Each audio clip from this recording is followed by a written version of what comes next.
আমি যেন একটু ধীর আগুনে পুড়ে যাওয়া চিঠি, যার পাঠক নেই, যার প্রতিটি শব্দে খাদ্যের গন্ধ নেই, অথচ ক্ষুধা আছে।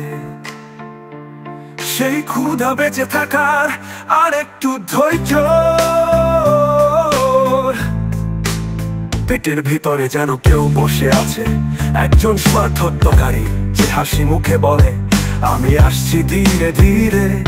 তোমার প্রতিটি কোষ আমার রাজ্য, তোমার পেটের যন্ত্রণা আমার বিজয়ের সংকেত।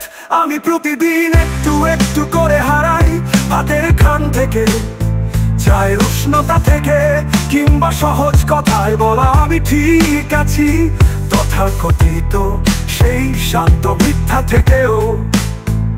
চিকিৎসক বললেন এই রোগ বিয়ারা ছায়ার মতো ছড়ায়, অন্য একজন বললেন হার মানিস না।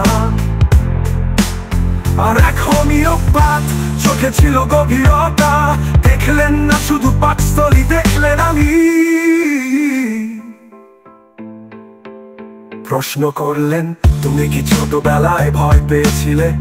আমি বললাম বকুনি, মানসিক চাপে বড় হয়েছি, ঘুম কেমন ভাঙা, স্বপ্নে পুরো মৃত্যু। ক্যান্সার পরিবারের ইতিহাসে দুজন ছিল অত্যন্ত সংবেদনশীল। গভীরভাবে কাঁদি কিন্তু কাউকে বলি না, কাজে এক্সেলেন্সের চাপ সব সময়। তিনি বললেন তোমার ওষুধ কার্সিনোজেন, এই ওষুধ তোমার গভীর ক্ষত, যে ক্ষত দেখাও না, তার উপরে আলোর লেখা টেনে আনবে।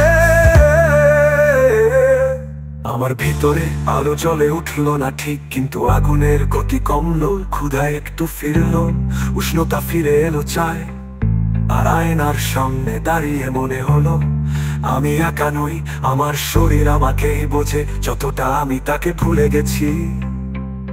কার্সিনোজেন ওষুধের প্রধান লক্ষণ ষষ্ঠী, পাকস্থলী ক্যান্সারের ক্ষেত্রেও তপ্ত, ক্যান্সারের পারিবারিক ইতিহাস, গভীর মানসিক তমনাবেগ চেপে রাখা, শৈশবের ট্রমা, অতি সংবেদনশীল লাপ্তা, শারীরিক ও মানসিক খুবই ব্যাঘাত, পুনরাবৃত্তি, স্বপ্ন সহজে ঘুম না আসা, খাদ্যে অরুচি, পাকস্থলীর ভার, কষ্ট, ক্ষুধার হিততা, কোষ্ঠকাঠিন্য, বদহজম, অতিরিক্ত কর্মপ্রবণতা, অনিখুততা, পারফেকশনিজম, দুর্বলতা, দ্রুত ক্লান্তি, রোগ প্রতিরোধ ক্ষমতার ঘাটতি।